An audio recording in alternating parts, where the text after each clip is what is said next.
Heidi. And I'm Byron. And we are sailing Schmitten. Our boat is in the background. It's a 42-foot Jeannot Sun Odyssey. We just moved it here to Kemah, Texas from Lake Texoma.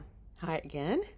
It's about mid-January now, and I'm finally getting around to putting some of my videos together for our next episode. And funny thing about if you happen to watch our first episode ever, which was called Chain, Rain, and Drain, we installed a new anchor and chain on our sailboat. And funny thing was, just a few days after we got that all installed, we heard from Mantis, and they told us that the supplier that they use to supply the chain had actually given us the wrong size chain, and that some people were having trouble because of that. And so they came out and they took away, we had to take all of our chain off the boat, disconnect the anchor, disconnect it from the boat, and they sent a few guys out to come and gather up the old chain and then replace our chain with all new chain. But it ended up being relatively easy because we had gone through that whole process. And we're starting to see a trend now where we do a project and then all of a sudden we're doing it again. Which I always say that practice makes progress. And so that's, we're making progress. So some of the projects that we've completed recently include fixing and replacing our hot water heater, installing a new bilge pump, installing our outboard engine onto our PortaBote. In the meantime, we saw some wildlife, and we had Christmas, and we sold the entire contents of our home up in Allen, Texas, and closed on the sale of our house. So needless to say, there was a lot going on. So the anatomy of a boat project, it's similar to a home improvement project or something you need to fix in your home, except for one problem is that normally you kind of have to deconstruct your entire living area. We had to take our table off. One leg stayed in and one leg stayed on the table in order to get to that panel, as well as tool storage. We used various tools and they were stored under the couch. So we finally got our new bilge pump installed, and what you can see in our bilge here is the white pump. That's our old pump. And the new bilge pump is not actually in the bilge, but it does have what we call a float switch at the bottom. And so as the bilge fills with water for different reasons, this float switch will trigger the bilge pump to turn on. So the new bilge pump is actually up in the side panel behind our couch, and Byron just completed installing that. He had to run up and get a few more little parts to finish the job, but that's the new bilge pump. The other one, so the original one that was installed in the boat when it was manufactured was this Johnson pump that was in the wall, and it was failing when we first acquired the boat in year 2000. And so we had decided at the time to install this white bilge pump that actually resided in the bilge itself.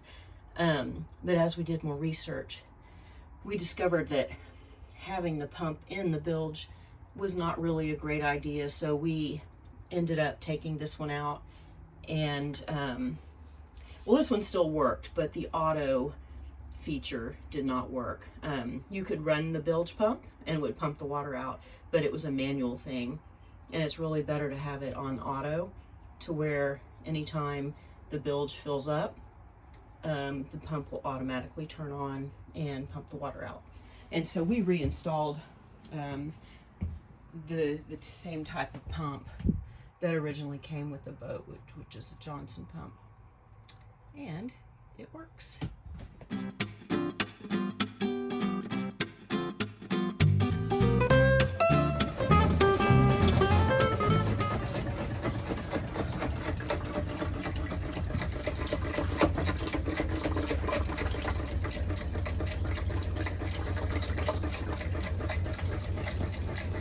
Our new bilge pump in action. Right now we are draining our hot water heater so that we can replace the element so that we can have hot water again. I think that Byron's made 2 trips to buy different tools today, but we got it going now. Here's the old water heater. Notice the dielectric here, or the sacrificial anode, is gone. Look at the size it used to be. Oh wow. That's what we've been drinking, is a lead anode. No. We weren't drinking it. Water goes through the system. It's gone. Where'd it go? Taste the lead.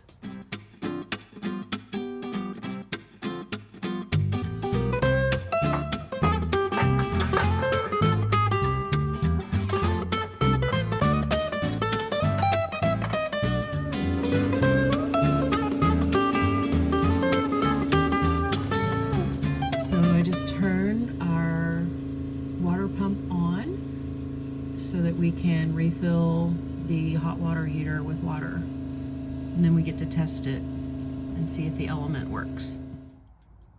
The Nautic boiler. Okay. So this is the hot water heater. It's a 6-gallon hot water heater. It was popping a breaker and causing potentially a fire hazard. So you basically are in a very confined spot. You have the thermostat, which looks like this, that goes into the back of the heating element. So I'm changing out the heating element. This is the old heating element. This is the old heating element. This heating element had an anode, sacrificial anode. It's made out of lead, and it goes to here.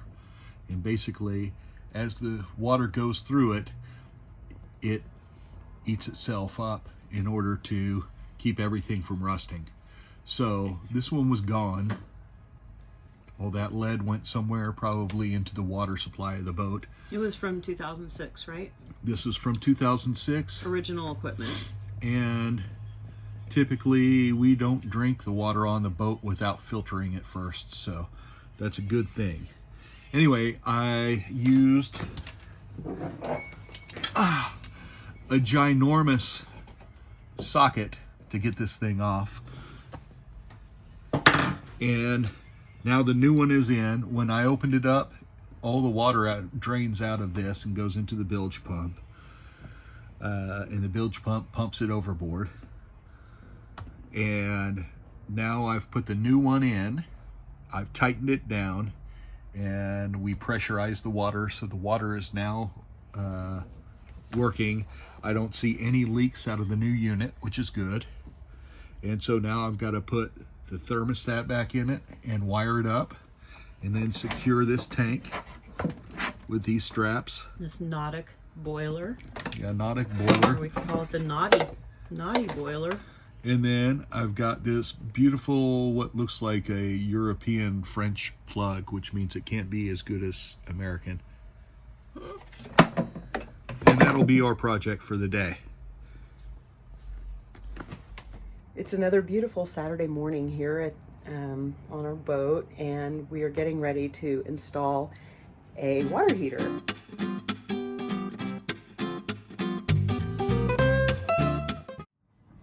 So previously we thought that all we had to do was replace the heating element on this water heater.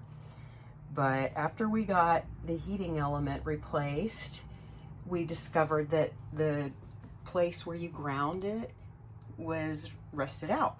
And so we put a brand new heating element into this old water heater.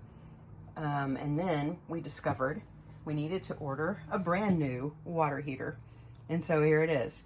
But what we'll do is we'll take the heating element, the brand new one that we installed out of the old heater, and we'll keep it for a spare part. It was kind of interesting because when we ordered this water heater, the cord came with no plug on it. So Byron had to order the special European plug, because that's what the outlet requires. So he had to order this plug and put it on there. So in the meantime, while we were waiting for our water heater to come in, we also ordered this cute little fruit and vegetable hammock. Right now it just contains a single squash and some garlic. It's almost Christmas, and so we set up a little decorative Christmas corner with some of the things that we kept from our house. It's a very small percentage of the Christmas decorations that we once owned. So this is what it looks like when the bilge is filling up with water and the pump is pumping the water out.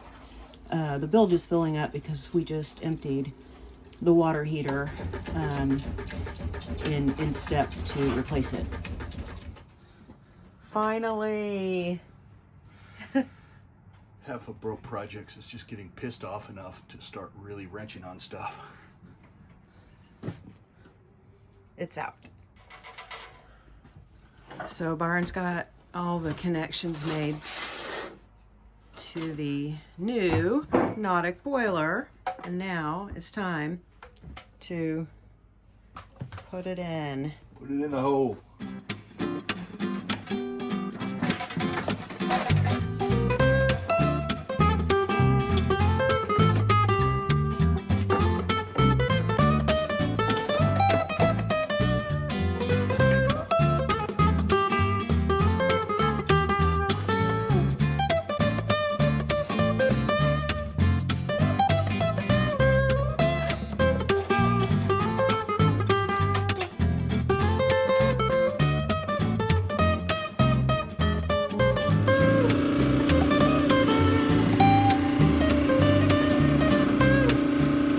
I just turned on the water pump, so we're filling the water heater, and we'll see what happens. Fingers crossed. She said fingers crossed. How about I have the ultimate confidence in my husband? What he said. So we do have hot water now, and now to complete the trifecta of projects done twice, the third one was installing our engine onto our PortaBote so we can use our PortaBote, which is our dinghy. And we had a situation where the brand new engine that we had purchased did not work. So we were able to find a local shop here, I think it's called the Boatyard, that was certified to do work on Suzuki engines, and they were able to confirm that the engine that we received was defective, either from the factory or during shipping.